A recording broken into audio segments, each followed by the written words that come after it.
What if I told you that the most famous UFO incident in history started with a lie?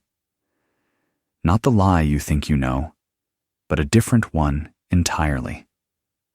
A lie that was told to cover up another lie, which was hiding something so classified that even today, nearly 80 years later, parts of the truth are still buried in government files. You've heard the story before, or at least you think you have. Flying saucer crashes in the desert. Military covers it up. Case closed, right? But here's what they don't tell you in those late-night documentaries or conspiracy theory forums. The real story of Roswell isn't about little green men or government conspiracies.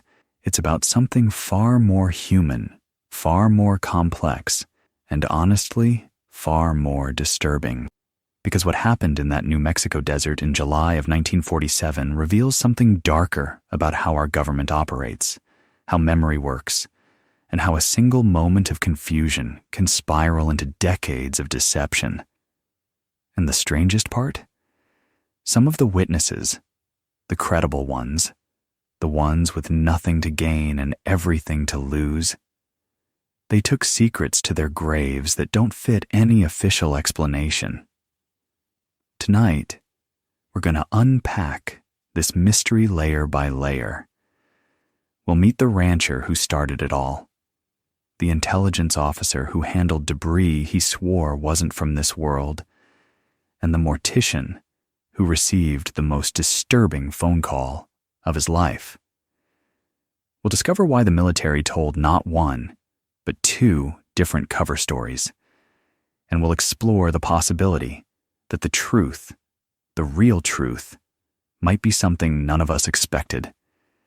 But I have to warn you, once you see how deep this rabbit hole goes, once you understand what really happened on that ranch outside Roswell, you'll never look at official government statements the same way again. You'll start to wonder, if they could orchestrate a cover-up this elaborate for 77 years, what else are they hiding? So settle in, dim the lights, and prepare yourself for a story that begins with a thunderstorm and ends with questions that might keep you awake long after this video ends. Unless, of course, that's exactly what they want you to think. The discovery that changed everything. It was July 5th, 1947, the kind of scorching summer day that makes the air shimmer like water over the New Mexico desert. Mac Brazel was doing what he'd done nearly every morning for the past several years, checking his sheep, inspecting fences, looking for anything that might threaten his livelihood on the Foster Ranch, 75 miles northwest of Roswell. But this morning was different. The night before, one hell of a thunderstorm had rolled through. Not unusual for July in New Mexico, but this one had been particularly violent. Lightning that lit up the entire sky, thunder that seemed to shake the earth itself, and rain that came down in sheets so thick you couldn't see your hand in front of your face. Now, here's where the story gets interesting, and where the first questions begin to emerge. Because Mac Brazel wasn't just any rancher. He'd been working this land for years. He knew every rock, every arroyo, every piece of trash that the wind might blow across his property. He was observant by necessity. In ranching, missing details could mean the difference between profit and bankruptcy.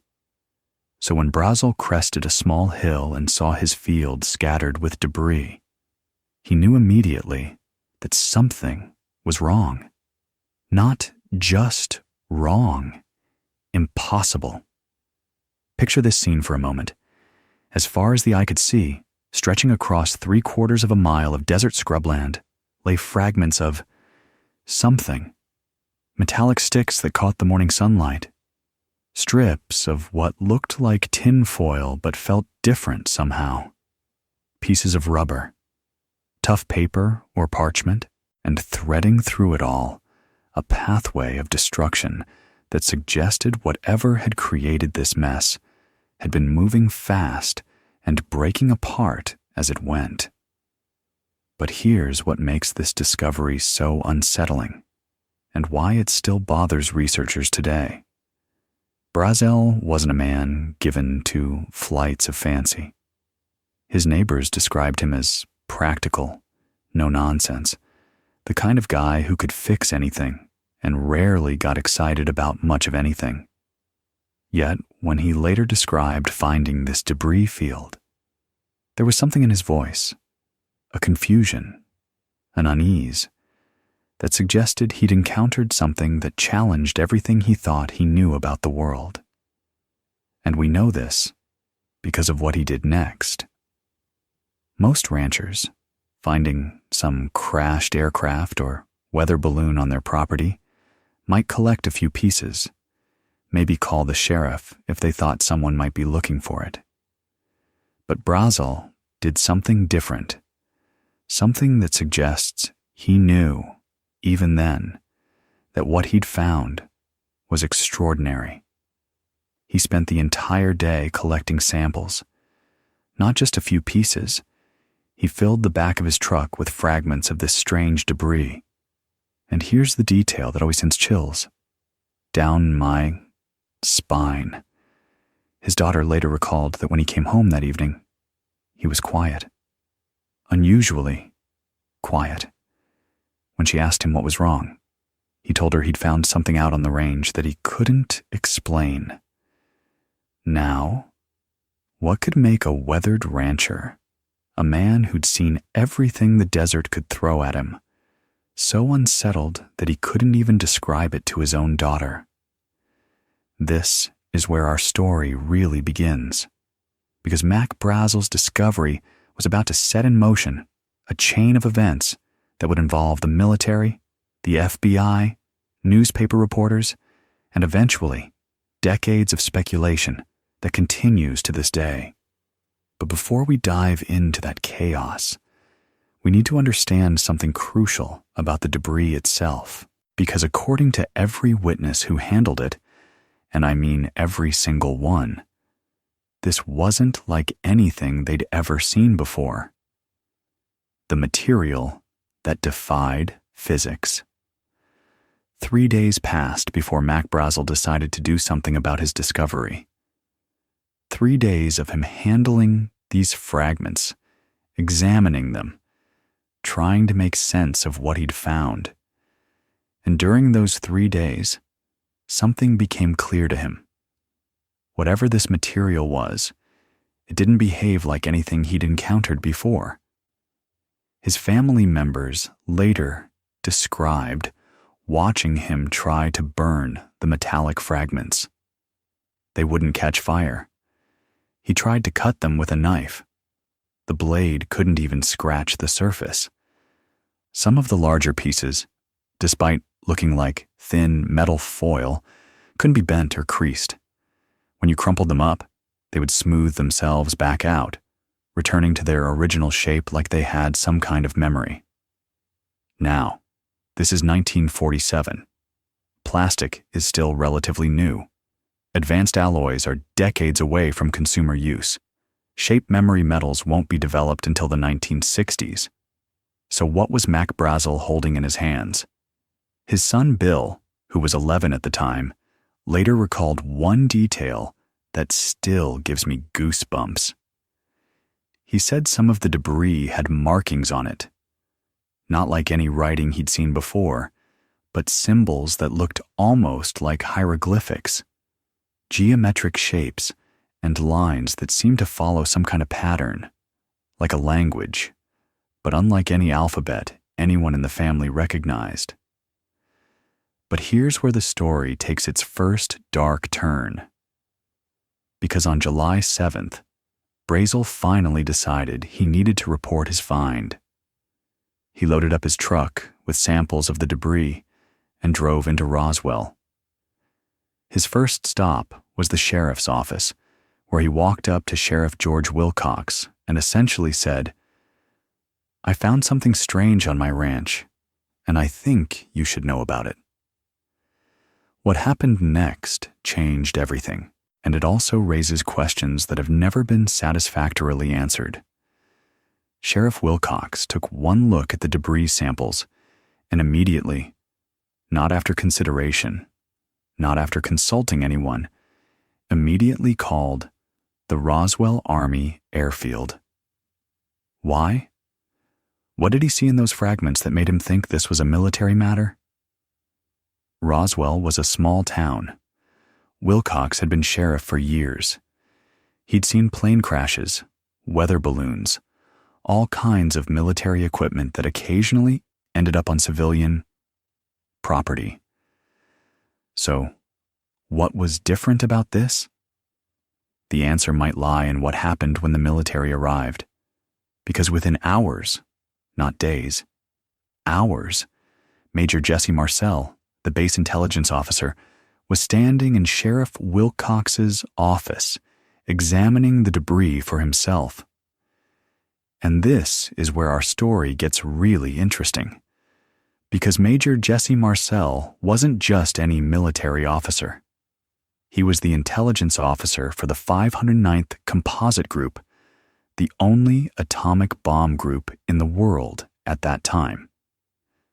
This was a man trained to identify enemy aircraft, to analyze foreign technology, to recognize anything that might pose a threat to national security. His job was literally to know what things were. So when Major Marcel picked up those fragments in the sheriff's office, when he examined them with the trained eye of a military intelligence professional, what did he see that made him immediately decide this required a full investigation? Marcel later described that moment in terms that should make anyone paying attention deeply uncomfortable. He said that the moment he touched the material, he knew it wasn't anything in the U.S. inventory. It wasn't anything he'd been trained to recognize. And most disturbing of all, it wasn't anything he could explain using his considerable knowledge of military technology. But Marcel didn't just file a report and walk away. He did something that, even today, seems extraordinary. He decided to visit the crash site himself, the intelligence officer's nightmare. Picture Major Jesse Marcel driving through the New Mexico desert on the evening of July 7th, 1947. In the passenger seat sits Counterintelligence Corps agent Sheridan Cavett. These aren't tourists or curiosity seekers. These are trained military professionals, men whose job it is to assess threats and gather intelligence. They're heading to Mac Brazel's ranch with a specific mission: determine what crashed in that field and whether it poses any kind of security risk. What they found there changed everything for both men, and it's the reason why, 30 years later, Marcel would break his silence and spark the modern UFO phenomenon. The debris field was massive.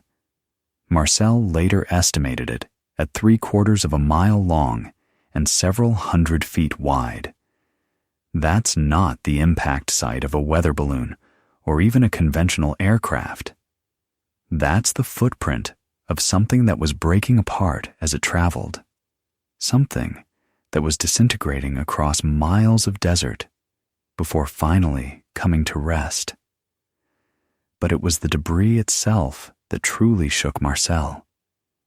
Here was a man with years of military experience, someone who had seen every type of aircraft, every kind of weather equipment, every piece of experimental technology that the military was developing in 1947. And he couldn't identify any of it. The metallic fragments weren't just unusual, they were impossible. Marcel later described trying to bend them, trying to burn them, even trying to dent them with a sledgehammer. Nothing worked. The material was lighter than aluminum, but stronger than steel. Some pieces were so thin they looked like foil, but you couldn't tear them even if you tried. And then there were the structural elements. Marcel described what looked like I-beams, small girder-like pieces that were incredibly light, but absolutely rigid. But here's the detail that haunted him for the rest of his life. These I-beams had markings on them, symbols that looked like hieroglyphics, but geometric, almost mathematical in their precision. Now, Marcel was an intelligence officer. Part of his training involved recognizing foreign writing systems, identifying potential enemy technology, analyzing anything that might give clues about who had built it.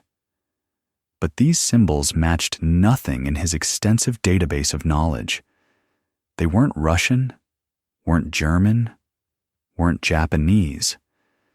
They weren't anything human that he could identify. Marcel and Cavett spent the entire night collecting debris. They filled Marcel's vehicle completely and made multiple trips. Marcel later estimated they recovered several hundred pieces of material, from tiny fragments to chunks the size of small tables. And through it all, Marcel became increasingly convinced that he was handling something extraordinary. But here's where the story takes another strange turn. The next morning, Marcel made a decision that would haunt him for decades. Before returning to the base, he stopped at his house and woke up his wife and 11-year-old son. He wanted them to see the debris, to be witnesses to what he'd found. Why would a trained intelligence officer, a man bound by military secrecy protocols, show classified material to his family? Marcel later said it was because he knew he was holding something historic, something that would change everything, and he wanted his family to be part of that moment. His son, Jesse Jr., who was 11 at the time, later provided some of the most detailed descriptions of the debris. He remembered the I-beams with their strange symbols, the foil-like material that couldn't be damaged, and one detail that still gives researchers chills. Some of the larger pieces seemed to be parts of a larger structure, as if they had come from something that was built, not just a collection of random materials. Jesse Jr.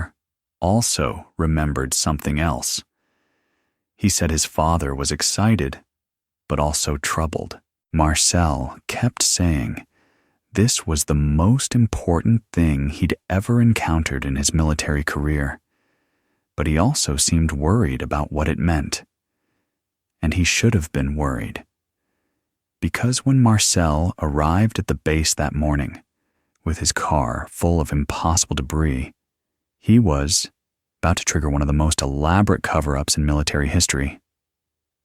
The press release that shocked the world. July 8th, 1947, started like any other day at the Roswell Daily Record. Local news, weather, maybe a story about the ongoing drought. But at 11 a.m., everything changed. The phone rang in the newsroom. On the other end was Lieutenant Walter Haut, the public information officer for the Roswell Army Airfield. What he was about to announce would make headlines around the world and create a mystery that persists to this day. The many rumors regarding the flying disc became a reality yesterday, when the intelligence office of the 509th Bomb Group of the 8th Air Force, Roswell Army Airfield, was fortunate enough to gain possession of a disc through the cooperation of one of the local ranchers and the sheriff's office of Chaves County. Read that again. This wasn't a denial or a dismissal. This was the military actively announcing that they had recovered a flying disc. The press release continued. The flying object landed on a ranch near Roswell sometime last week.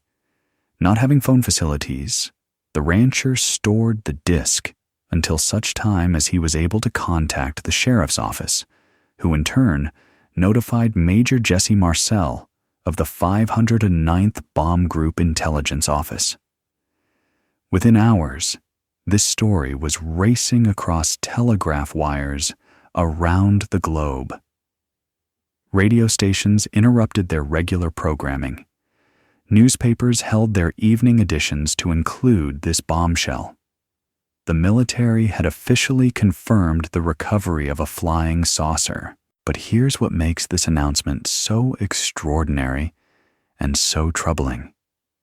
It came from Colonel William Blanchard, the commanding officer of the 509th Bomb Group. This wasn't some junior officer making a mistake or a reporter misunderstanding a conversation. This was the official word from the commander of the most elite military unit in the world. Remember, the 509th Bomb Group was the unit that had dropped the atomic bombs on Japan just 2 years earlier. These weren't training exercises or publicity stunts. When the 509th made an announcement, the entire military establishment paid attention. So what possessed Colonel Blanchard to authorize a press release announcing the recovery of a flying disc?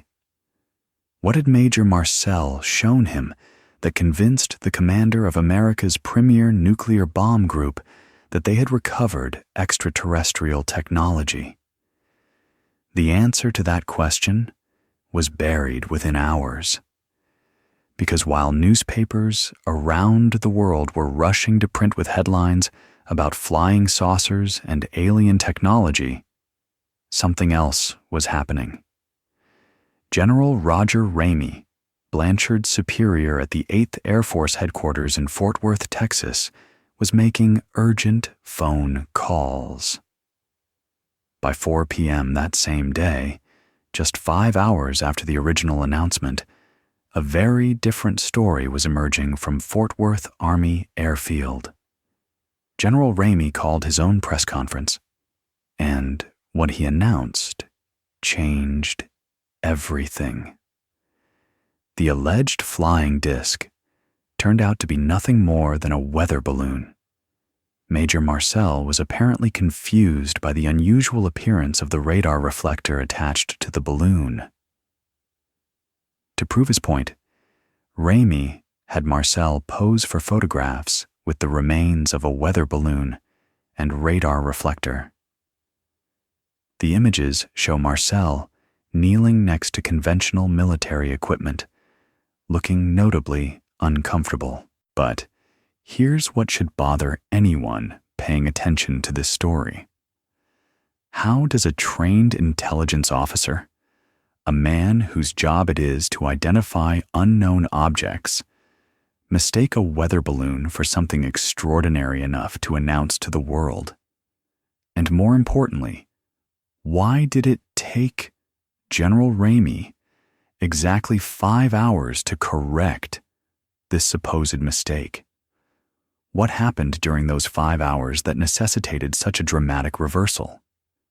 The official story became that Marcel had simply misidentified conventional military equipment. The debris was from a classified radar tracking balloon, and Marcel's excitement had led to an embarrassing error in judgment. Case closed. End of story. Move along. Nothing to see here. Except that's not where the story ends. It's where it begins to get really interesting. Because while the military was busy explaining away their flying disc announcement, other witnesses were coming forward, and their stories painted a very different picture of what had happened in the New Mexico desert. The mortician's disturbing call. Glenn Dennis was running the Ballard Funeral Home in Roswell when his phone rang on the afternoon of July 8th, 1947. It was a call that would haunt him for the rest of his life, and it raises questions that have never been satisfactorily answered. The caller identified himself as the mortuary officer from the Roswell Army Airfield. This wasn't unusual. Dennis had a contract with the military to provide mortuary services when needed. What was unusual was what the officer was asking for. "Do you have any child-sized coffins available?" the voice asked. Dennis confirmed that he did. "What about hermetically sealed coffins? And do you have any recommendations for preserving bodies that have been exposed to the elements for several days?" These weren't standard questions. Dennis had been providing mortuary services for years, and he'd never received a call quite like this. The specificity was unsettling. Child-sized coffins suggested small bodies. Hermetically sealed containers suggested contamination concerns. Preservation techniques for bodies exposed to elements suggested a recovery operation, not a typical military death. But the conversation didn't end there. The officer continued asking detailed questions about embalming procedures, about chemical treatments, about handling remains that might pose health risks. Dennis later said the questions were so specific, so technical, that it seemed like the caller was preparing for something he'd never dealt with before.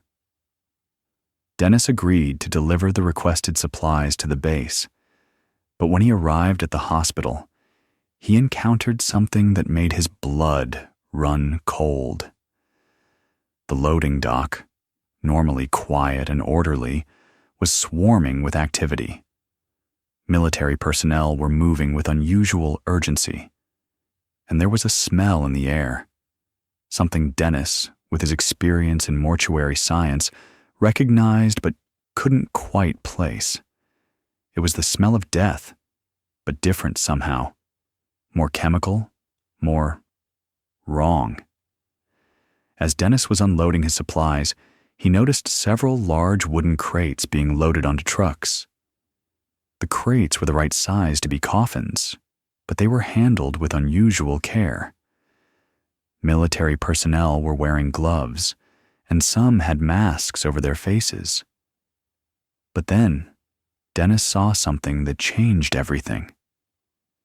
Through an open doorway, he caught a glimpse of the hospital's examination room. And what he saw there challenged everything he thought he knew about the world. On the examination tables lay what appeared to be small, humanoid figures. They were roughly 4 feet tall, with large heads and thin limbs. The skin appeared gray or yellowish, and there was something fundamentally wrong about their proportions. They didn't look human, but they weren't like any animals Dennis had ever seen. Before he could get a closer look, military personnel noticed him and immediately ordered him to leave, but not before he managed to speak briefly with a nurse he'd known for years. The nurse was visibly shaken. She told Dennis that the medical staff had been called in to assist with autopsies on several foreign bodies. She described the entities as unlike anything in medical textbooks. They had large skulls relative to their body size, oversized eye sockets, an internal anatomy that didn't match human physiology. But here's the most disturbing part of the nurse's account.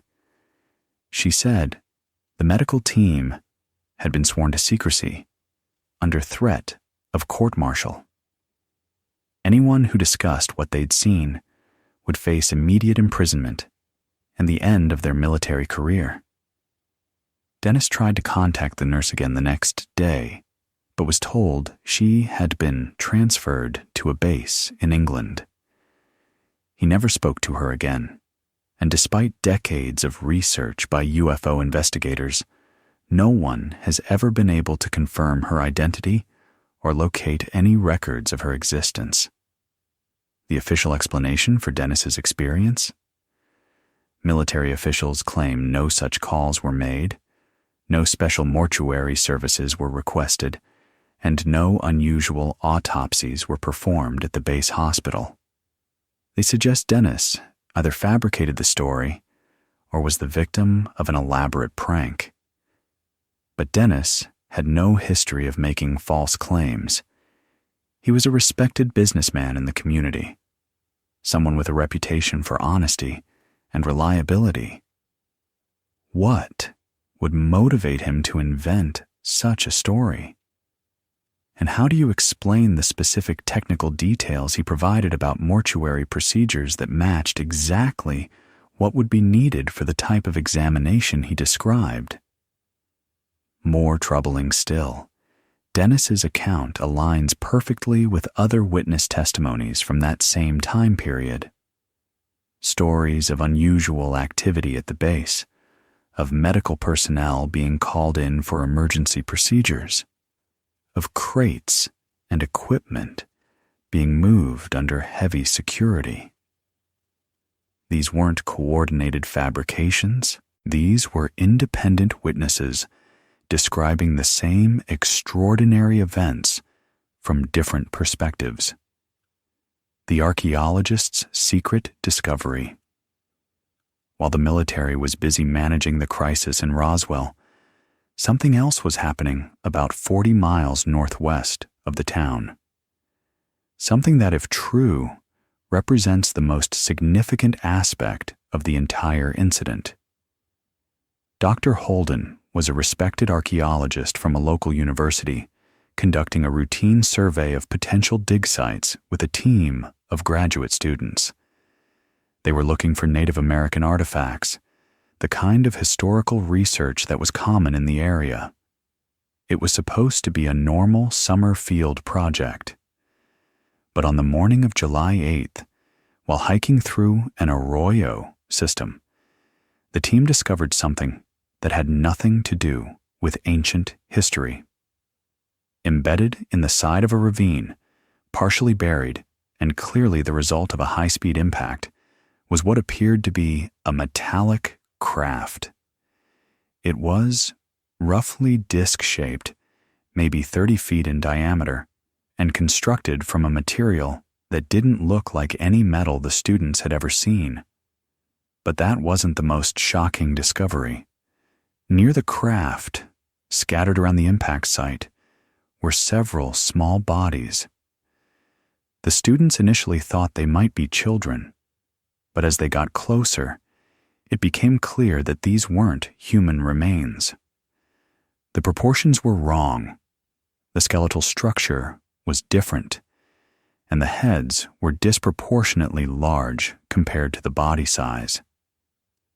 Dr. Holden immediately recognized the significance of what they'd found. This wasn't an archaeological discovery. This was something that could change everything humanity understood about its place in the universe. He ordered his students to document everything, to take photographs, to treat the site with the same scientific rigor they would apply to any important discovery. But their work was interrupted. Within hours of the discovery, military vehicles arrived at the site. Soldiers surrounded the area, and an officer who identified himself as a colonel approached Dr. Holden. The conversation that followed was brief and terrifying. The colonel informed Dr. Holden that he and his students had stumbled upon a classified military operation. Everything they had seen was covered under the National Security Act, and discussing it with anyone would result in immediate arrest and prosecution for treason. But the threats didn't stop there. Each student was individually questioned and required to sign documents swearing them to secrecy. They were told that violating this oath would not only result in their own imprisonment, but could also endanger their families. The craft and the bodies were loaded onto military transports and removed from the site. Within 24 hours, there was no trace that anything unusual had ever been found in that ravine. For decades, the members of that archaeological team kept their silence. But in the 1990s, as they grew older, and the events of 1947 became historical rather than contemporary, some began to speak. Their accounts were remarkably consistent. All described the same disc-shaped craft, the same small humanoid bodies, the same military intervention. These weren't stories that had evolved over time or been influenced by popular culture. These were detailed, technical descriptions from trained observers who had no apparent motivation to fabricate such an account. One student, who became a respected professor himself, waited until he was diagnosed with terminal cancer before breaking his silence. In a deathbed interview, he provided sketches of what he'd seen, detailed measurements he'd managed to take before the military arrived, and descriptions of the crash site that matched geological surveys of the area. Another team member, interviewed separately, provided nearly identical details. The consistency of their accounts, despite decades of separation and no apparent communication between witnesses, suggests either an extraordinary level of coordination in fabricating false testimony, or that they were describing real events. But perhaps the most compelling aspect of the archaeological team's story is what it reveals about the military's response. The speed with which they arrived at a remote location, the specialized equipment they brought for removing unknown materials, the detailed secrecy protocols they implemented. All of this suggests a level of preparation and expertise that seems inconsistent with a simple weather balloon recovery. How did the military know where to look? How did they mobilize such a comprehensive response so quickly? And why would the recovery of conventional equipment require such extreme secrecy measures? These questions become even more troubling when you consider what happened to Major Marcel after his return to the base. Marcel's 30-year silence. For 3 decades, Major Jesse Marcel kept his mouth shut. From 1947 to 1978, one of the key witnesses to the most famous UFO incident in history said absolutely nothing about what he'd seen in that New Mexico desert.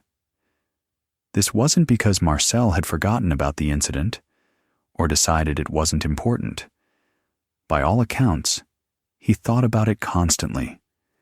His family members later described him as occasionally staring off into the distance, lost in thought, particularly when the topic of space or aviation came up in conversation.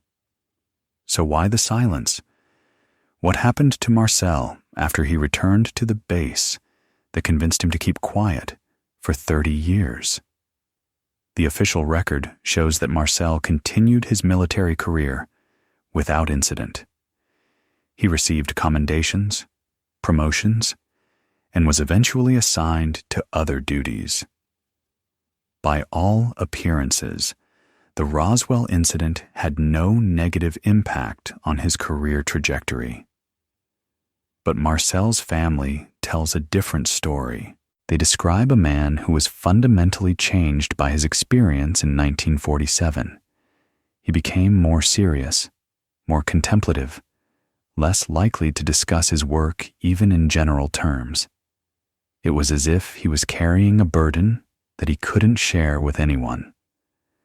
Marcel's son, Jesse Jr., later recalled overhearing conversations between his parents in which his father expressed frustration about not being able to discuss something important that had happened during his military service. Marcel seemed torn between his duty to maintain military secrecy and his desire to tell the world about something extraordinary he'd witnessed. The breakthrough came in 1978 when Marcel was contacted by UFO researcher Stanton Friedman. Friedman was investigating the Roswell incident and had discovered Marcel's name in military records related to the event. When Friedman approached Marcel, something remarkable happened. Marcel decided to talk, but he didn't just provide a simple account of events. He gave a detailed, technical description that revealed aspects of the incident that had never been made public. And his testimony was damning for the official weather balloon explanation. Marcel stated unequivocally that the debris he'd recovered was not from any weather balloon or conventional aircraft. He described material properties that seemed to defy physics as he understood it. He talked about structural elements that appeared to be manufactured, but using techniques and materials beyond human technology. Most significantly, Marcel revealed that he had been ordered to pose for photographs with conventional weather balloon debris, despite the fact that this was not what he had actually recovered. The famous photographs showing Marcel with balloon wreckage were staged to support the cover story. Marcel's decision to break his silence opened the floodgates. Other witnesses, many of whom had also maintained decades of secrecy, began to come forward. Their collective testimony painted a picture of events far more complex and extraordinary than the official weather balloon explanation. But Marcel's revelation also raised new questions. If the debris was as extraordinary as he claimed, what happened to it? Where did it go after it was collected from the crash site? And who made the decision to classify it at such a high level that trained military personnel were ordered to lie about what they'd seen? The answers to these questions lead us into the darkest aspect of the Roswell story, the cover-up that lasted for decades, and the real reason why the truth was hidden. The cover-up within the cover-up. Here's where the Roswell story becomes truly disturbing, and it's not for the reasons you might expect. The cover-up wasn't just about hiding what crashed in the desert. It was about hiding the fact that they were already hiding something else entirely. In the 1990s, declassified documents revealed the existence of Project Mogul, a top-secret program designed to detect Soviet nuclear tests using high-altitude balloons equipped with sensitive acoustic sensors. The program was so classified that even its existence was unknown to most military personnel. Suddenly, the Roswell incident made perfect sense. What Mac Brazel had found wasn't a flying saucer. It was the wreckage of a Mogul balloon train. The unusual materials weren't alien technology. They were classified experimental components designed for high-altitude surveillance. The military secrecy wasn't about covering up an extraterrestrial visitation. It was about protecting a vital Cold War intelligence operation. Case closed, right? Finally, a rational explanation that accounted for all the strange details in military behavior. Except, there's a problem with this explanation. Actually, several problems. First, the timeline doesn't quite work. The Mogul flight that allegedly created the Roswell debris was flight number 4, launched on June 4th, 1947. But records show that this flight was tracked for hours, and its general impact area was known. Why would it take military intelligence over a month to recover debris from a flight they were monitoring? Second, the debris descriptions don't match Mogul components. Major Marcel was familiar with the weather balloons and radar reflectors. He'd seen them numerous times during his military career. Project Mogul used modified versions of conventional equipment, not revolutionary new materials with impossible properties. Third, and most troubling, the Mogul explanation doesn't account for all the witness testimony. Glenn Dennis's mortuary calls, the archaeological team's discovery, the unusual medical procedures at the base hospital. None of these incidents relate to balloon recovery operations. But here's the most disturbing aspect of the Mogul revelation. It represents a cover-up of a cover-up. The military initially told the public it was a weather balloon. Decades later, they admitted they lied. It was actually a classified balloon program. But what if they're still lying?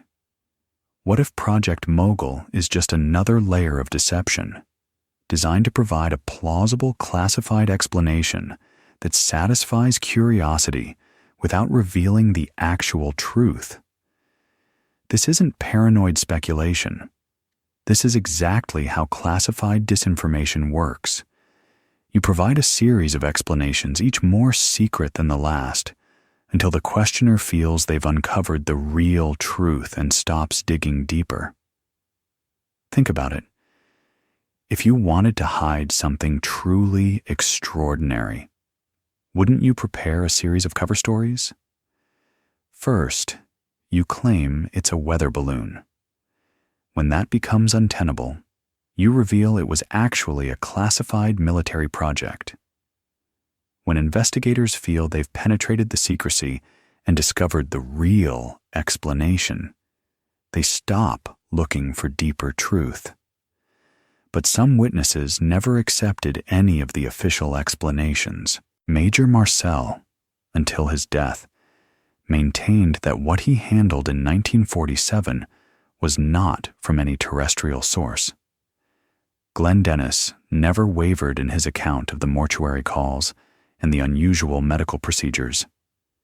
The archaeological team members who eventually spoke out remained consistent in their descriptions of a crash site that bore no resemblance to a balloon recovery operation.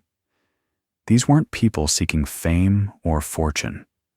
Most waited decades before speaking, and some only broke their silence on their deathbeds. What motivation would they have to maintain false testimony about events that occurred when they were young adults?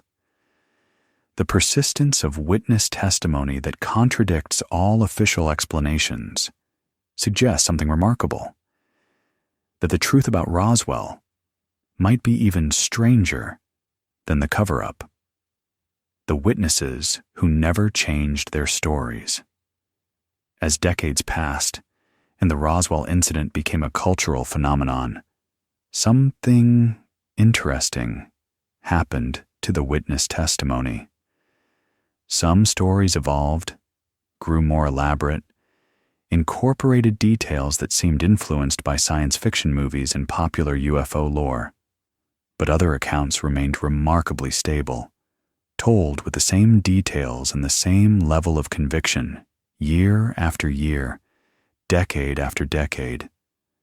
These are the testimonies that should make us pause and reconsider what we think we know about Roswell. Glenn Dennis, the mortician, told his story the same way from the 1980s until his death in 2015. Despite intense scrutiny from both believers and skeptics, despite financial incentives to embellish or modify his account, Dennis never changed the fundamental details of what he experienced. He consistently described the same phone call, the same requests for child-sized coffins, the same activity at the base hospital, the same brief conversation with the nurse. Critics pointed out that no records existed of the nurse Dennis described, and some suggested this proved his story was fabricated. But Dennis had a simple response. If the military was willing to transfer personnel to maintain secrecy, wouldn't they also be willing to scrub records of someone who had witnessed classified activities? Major Marcel's son, Jesse Jr., who was 11 years old when his father brought debris home, provided consistent descriptions of the material for over 40 years. As a trained physician and military officer himself, Jesse Jr. had the technical background to analyze what he'd seen as a child.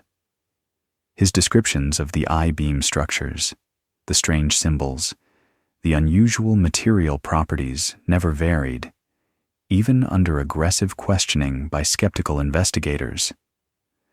What makes Jesse Jr.'s testimony particularly compelling is that he had nothing to gain from maintaining his father's story. By the time he spoke publicly, Jesse Jr. had established his own successful career and reputation. Supporting claims about extraterrestrial debris could only damage his credibility in conventional scientific and military circles. The members of the archaeological team who eventually broke their silence showed similar consistency. Despite having no contact with each other for decades, their descriptions of the crash site, the recovered craft, and the military intervention matched in detail and sequence. These were trained observers, people whose careers depended on accurate documentation and description of physical evidence. But perhaps the most compelling testimony came from unexpected sources: military personnel who had no direct involvement in the Roswell incident, but observed unusual activity at the base during that period.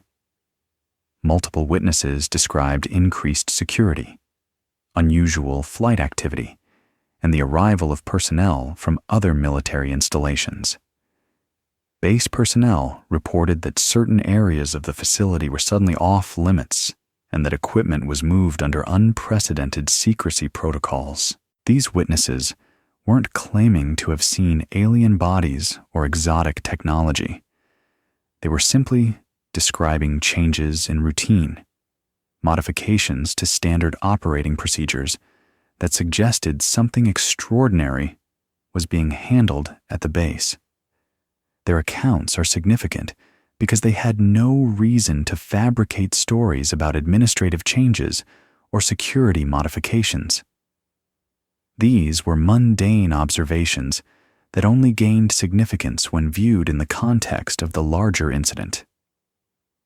Taken together, these consistent witness accounts paint a picture of events far more complex than any official explanation has acknowledged. They suggest coordinated activity involving multiple military departments, specialized personnel, and security measures that seem disproportionate to the recovery of experimental balloon equipment. But the most troubling aspect of these testimonies isn't what they reveal about the Roswell incident itself. It's what they reveal about the lengths to which institutions will go to maintain secrecy, and how successfully they can manipulate public perception for decades at a time. The pattern of institutional deception. What emerged from the Roswell investigation wasn't just a story about a possible UFO crash. It was a masterclass in how governments manage inconvenient truths, how they craft narratives that satisfy public curiosity while protecting deeper secrets. Consider the sophistication of the deception. The initial weather balloon explanation was crude, almost insultingly simple. But it served its purpose for 30 years. When that story finally became untenable due to witness testimony and investigative pressure, authorities revealed the real truth. Project Mogul, a classified Cold War surveillance program. This second explanation was brilliant in its psychological manipulation. It provided skeptics with a rational, documented explanation that made them feel intellectually superior to UFO believers. It gave the military plausible cover for their secrecy, and it offered enough classified details to make investigators feel they had penetrated the cover-up and discovered the actual truth. But what if Project Mogul was just another layer of the deception? What if authorities always planned to reveal this classified program as a way of deflecting attention from something even more sensitive? This isn't speculation.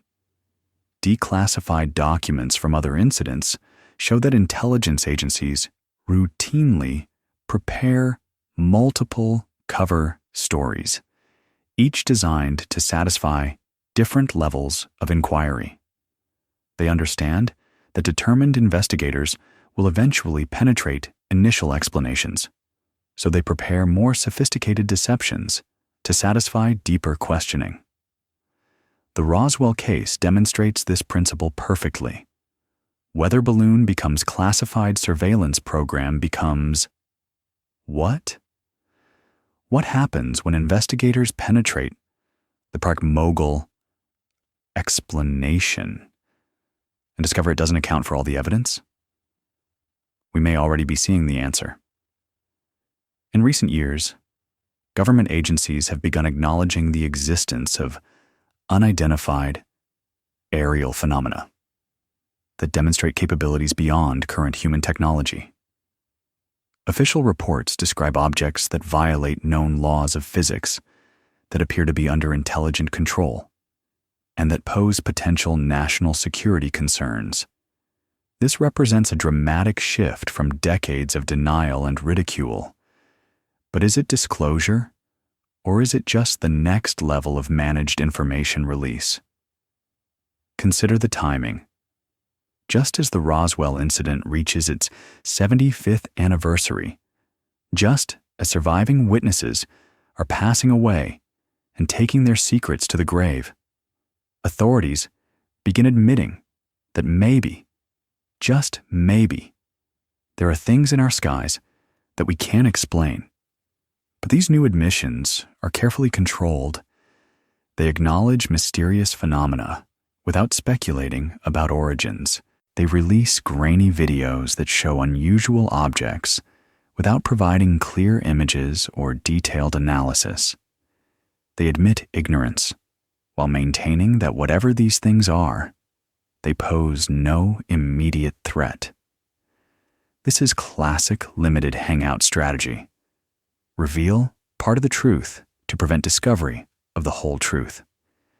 Give the public enough information to feel informed while protecting the most sensitive details. The question isn't whether UFOs exist. Based on government admissions, that question is settled.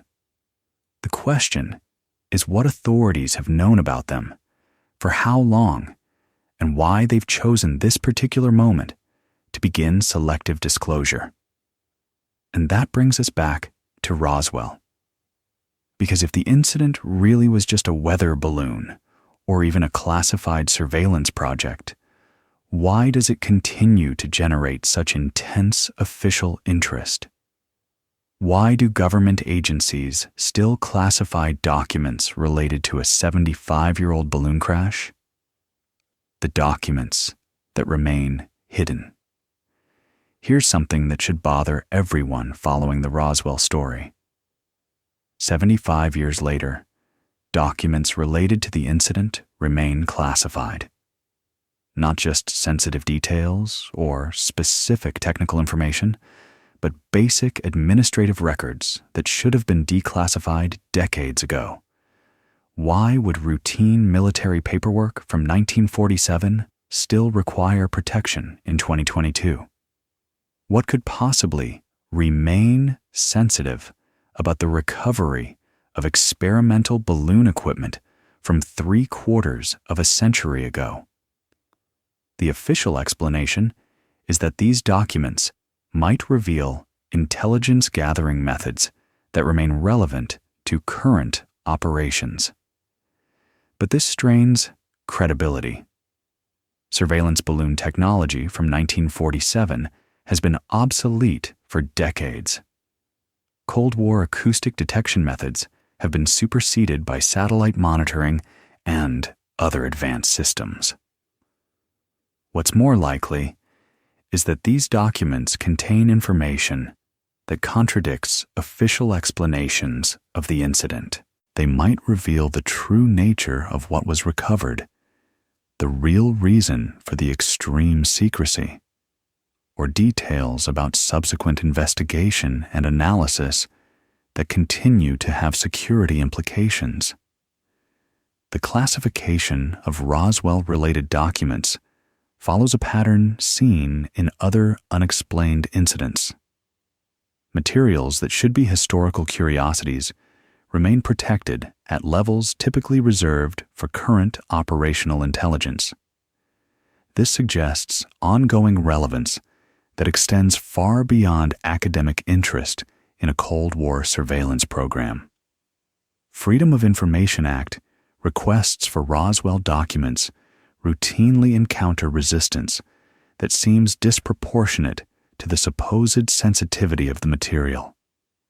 Researchers report receiving heavily redacted papers with entire pages blacked out, or being told that relevant documents have been lost or destroyed according to routine retention schedules. But some documents have slipped through. Memoranda that reference unusual material properties, shipping manifests for equipment sent to undisclosed locations, personnel orders that transfer individuals to classified projects immediately after the incident. These fragments paint a picture of activity far more extensive than any balloon recovery operation would require. Most intriguingly, some declassified documents reference follow-up investigations and analysis that continued for years after the incident. If authorities had simply recovered conventional military equipment, why would the investigation extend into the 1950s and beyond? The document trail suggests that whatever was recovered at Roswell was subjected to extensive scientific analysis by specialists from multiple institutions. Materials were shipped to laboratories across the country. Personnel with expertise in metallurgy, physics, and other technical fields were brought in to examine evidence and provide assessments. This level of scientific investigation seems inconsistent with the recovery of known technology. It suggests that authorities were dealing with materials or phenomena that challenged their understanding and required expert analysis to comprehend. But perhaps the most revealing aspect of the classified documents is what they tell us about the decision-making process behind the cover-up. Internal memoranda show that the choice to classify the incident at the highest levels came from authorities far above the local base commander. This wasn't a local decision to protect a routine operation. This was a national security directive that originated at the very highest levels of government. And that directive has remained in effect for 75 years, surviving multiple administrations, several wars, the end of the Cold War, and dramatic changes in national security priorities. What could justify such persistent secrecy about events from 1947? The technology that never appeared. If you accept the witness testimonies about the unusual properties of the Roswell debris, the lightweight but incredibly strong materials, the shape memory characteristics, the hieroglyphic-like markings, you encounter an interesting question. Why didn't these technologies ever appear in human applications? Major Marcel described materials that were lighter than aluminum, but stronger than steel, that couldn't be cut, burned, or permanently deformed. Jesse Marcel Jr. recalled I-beam structures that were incredibly rigid despite their minimal weight. Other witnesses reported foil-like substances that would return to their original shape no matter how they were manipulated. These aren't just exotic properties. They're revolutionary capabilities that would have transformed multiple industries. Aerospace applications alone would have been worth billions of dollars. Military applications would have provided overwhelming advantages in vehicle design, armor development, and structural engineering. So, where are these technologies? If the military recovered and analyzed materials with such extraordinary properties in 1947, why didn't we see applications emerge in the following decades? The official answer is simple. Because these materials never existed. The witness descriptions are either fabricated, exaggerated, or the result of misunderstanding conventional materials encountered under unusual circumstances. But this explanation has its own problems. The witnesses weren't describing subtle differences in familiar materials. They were describing properties that seemed to violate basic physics as they understood it. Marcel was a trained intelligence officer with extensive knowledge of military technology. Jesse Jr. grew up to become a physician and military officer himself. These weren't easily confused observers. More troubling, some technologies that match the witness descriptions have begun appearing in recent decades, but with unclear origins and development histories. Shape memory alloys, first developed in the 1960s, exhibit properties remarkably similar to what Roswell witnesses described. These materials can be deformed and then return to their original shape when heated or subjected to other stimuli. While the mechanisms are now understood, the initial development of these technologies involved research programs with limited public documentation. Advanced composite materials now used in aerospace applications combine extreme strength with minimal weight, matching another property reported by Roswell witnesses. Again, while these materials are now commonplace, their development histories often involve classified research programs with unclear timelines and origins. Ultra-lightweight metals and ceramics with extraordinary strength-to-weight ratios have become standard in military and aerospace applications. These materials exhibit characteristics that would have seemed impossible to engineers in 1947, but they're now taken for granted in advanced manufacturing. The question isn't whether these technologies could have been developed independently of any Roswell recovery. Obviously, human scientific progress would eventually produce advanced materials with extraordinary properties. The question is whether the timeline of development, the specific characteristics, and the institutions involved in their creation might reflect influence from recovered materials that exhibited these properties decades earlier. This is where the story becomes truly speculative, but it's speculation based on documented patterns of technology, transfer from classified research programs to civilian applications. The internet, GPS, stealth technology, advanced ceramics, and numerous other innovations have roots in classified military research that wasn't acknowledged until years or decades after development. If extraordinary materials were recovered at Roswell, if they were subjected to extensive scientific analysis, if that analysis revealed principles that could be applied to human technology development, we would expect to see exactly what we have seen: gradual emergence of applications that match witness descriptions, developed through programs with limited public visibility, transferred to civilian use only after military applications were thoroughly explored. But the most intriguing aspect of this technology question isn't what might have been developed from Roswell debris. It's what the persistent classification of documents suggests about ongoing research and development efforts. The modern connection. Something extraordinary has happened in recent years that connects directly to the Roswell story. And it's not what you might expect.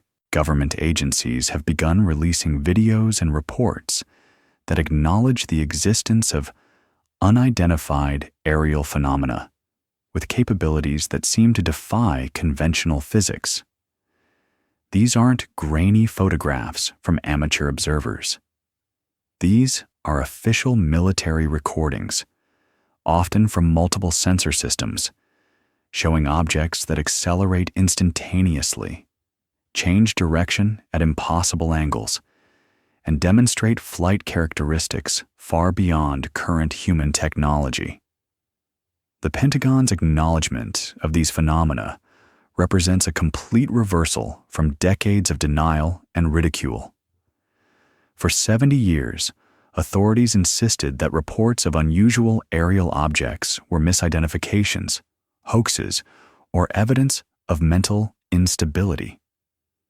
Now they're admitting that some of these objects represent technology beyond current human capabilities. But here's what makes this development particularly relevant to Roswell. The timing isn't coincidental. As the last generation of Roswell witnesses passes away, as classified documents approach automatic declassification deadlines, as persistent investigation threatens to reveal information that authorities prefer to keep hidden, they're changing the narrative. Instead of denying that unusual phenomena exist, they're acknowledging their reality while claiming ignorance about their origins. Instead of ridiculing witnesses, they're encouraging reports and promising investigation. Instead of dismissing capabilities that seem impossible, they're admitting that current human technology can't account for what's being observed. This represents a sophisticated evolution in how institutions manage inconvenient truths. Rather than maintaining denial in the face of overwhelming evidence, they're getting ahead of the disclosure by controlling its pace and scope. But this new openness raises obvious questions. If authorities are now willing to admit that objects with extraordinary capabilities operate in our airspace, what does this say about their previous denials? If current technology can't account for what's being observed, what about historical incidents that involved similar phenomena? The Roswell incident occurred during a period of intense UFO activity. Summer 1947 saw hundreds of reports of unusual aerial objects across the United States. Kenneth Arnold's famous sighting of flying saucers near Mount Rainier occurred just 2 weeks before the Roswell crash. Military installations across the country reported encounters with objects that demonstrated flight characteristics beyond conventional aircraft.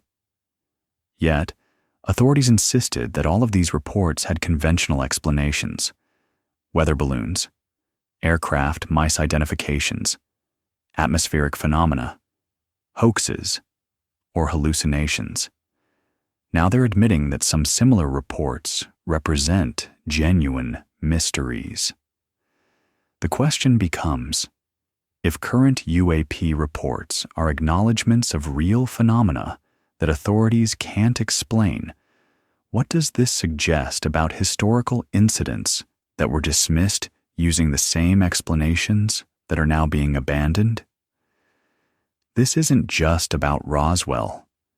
It's about a fundamental reassessment of how we evaluate claims that challenge conventional understanding. If authorities were wrong about UAP for 70 years, if they dismissed legitimate reports as misidentifications and hoaxes, what else might they have been wrong about? The modern UAP disclosures suggest that phenomena exist that we don't understand. Technologies operate that we can't explain, and intelligence governs these systems that we haven't identified. These admissions validate decades of witness testimony that was previously ridiculed and dismissed. But they also raise darker questions about institutional knowledge and the management of public information, because if authorities are now admitting ignorance about phenomena they've been observing and documenting for decades, either they're lying about their ignorance or they've been catastrophically incompetent in their analysis. Neither possibility is particularly comforting. There's one question that haunts the desert, so we return to where we started. Mac Brazel walking across his ranch on that July morning in 1947, staring at debris scattered across 3/4 of a mile of desert scrubland. What did he really find? The weather balloon explanation never fit the evidence. Weather balloons don't create debris fields that size, don't consist of materials with extraordinary properties, and don't require the level of military response that followed Brazel's discovery. The Project Mogul explanation is more sophisticated, but it still doesn't account for all the witness testimony.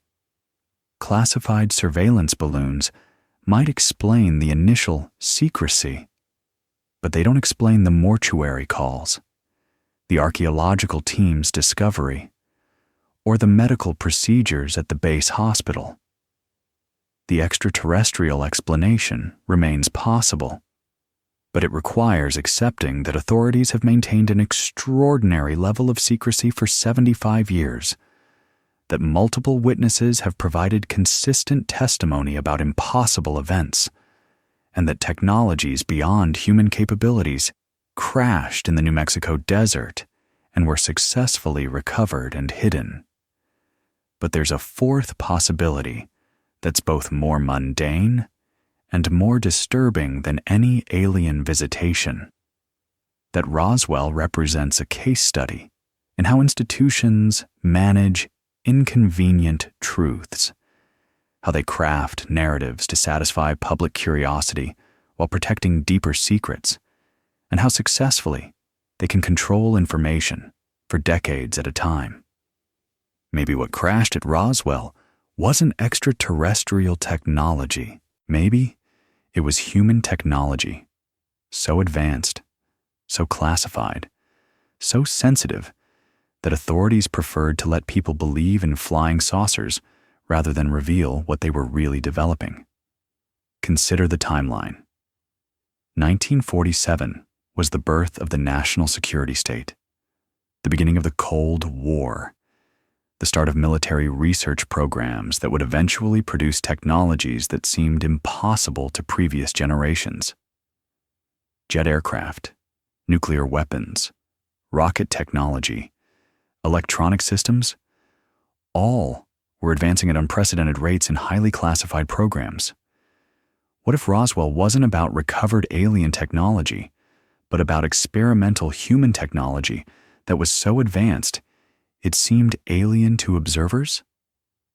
What if the extraordinary material properties, the unusual flight characteristics, the sophisticated construction represented human innovation that authorities weren't ready to acknowledge?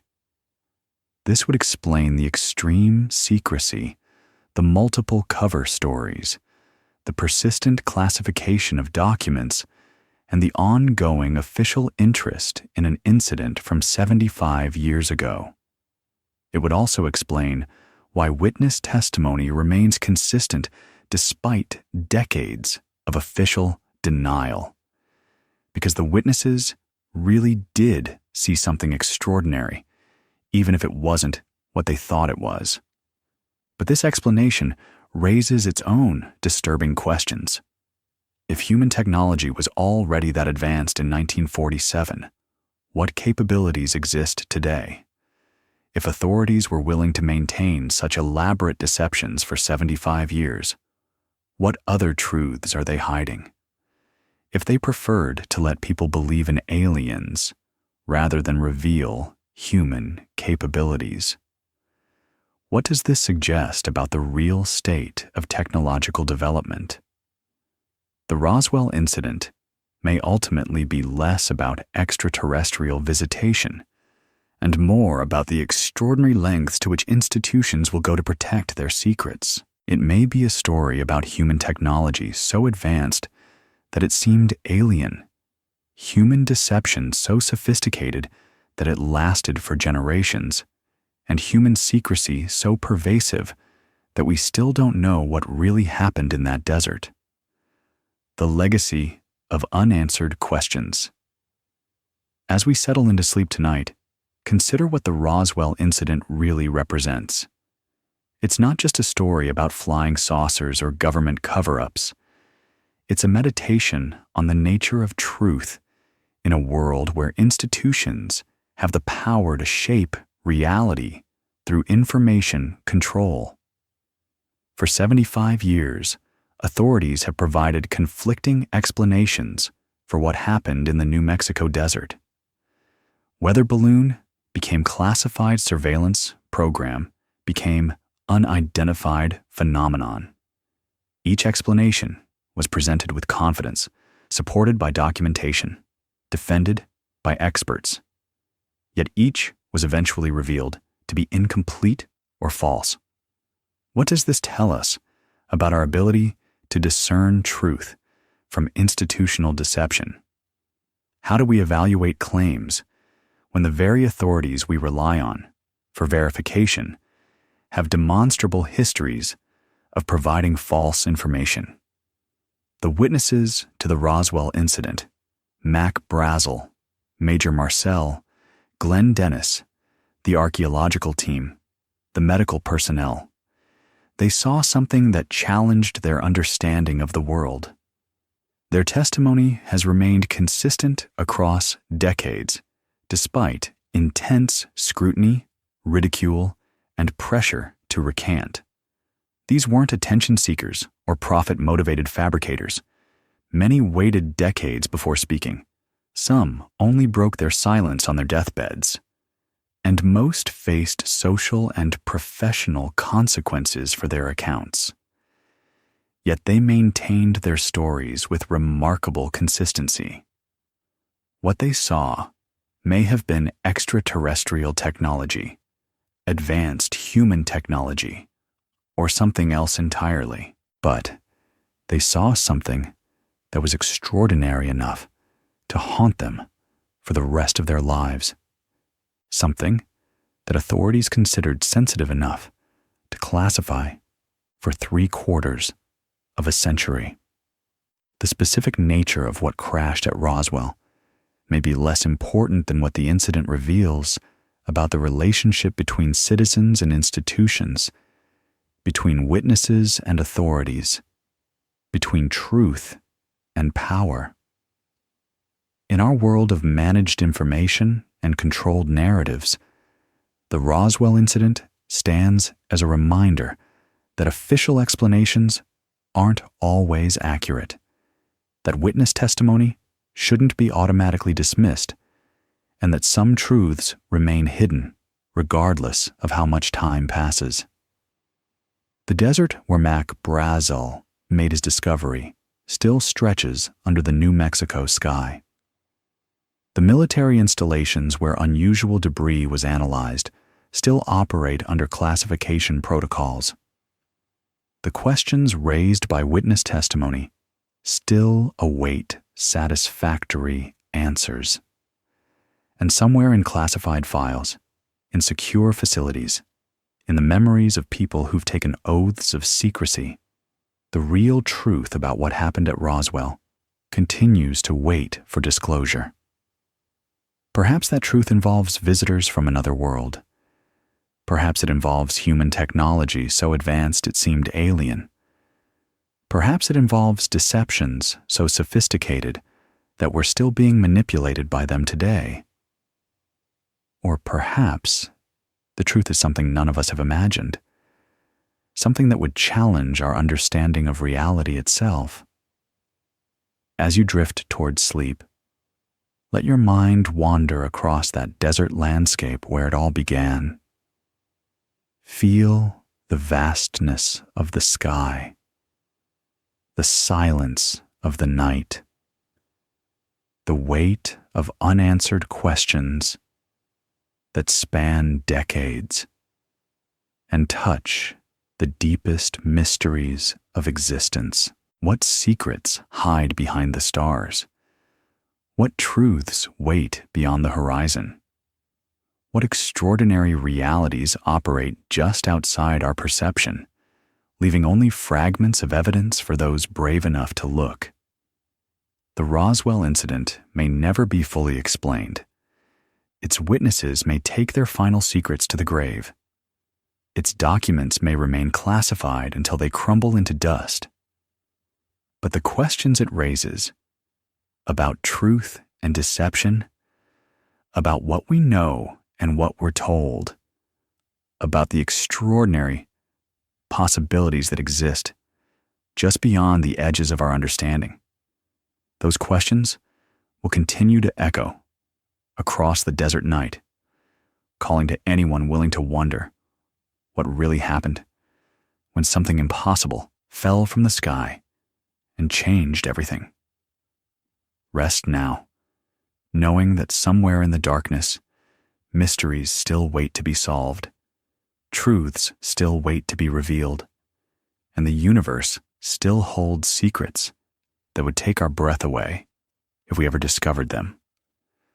The desert remembers what fell that July night in 1947.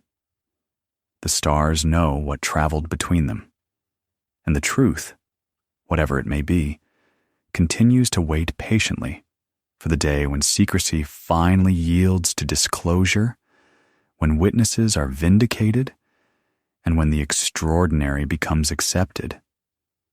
Until then, we have the testimony of those who saw something impossible, the persistence of questions that demand answers, and the haunting beauty of mysteries that remind us how much we still don't know about the universe we call home.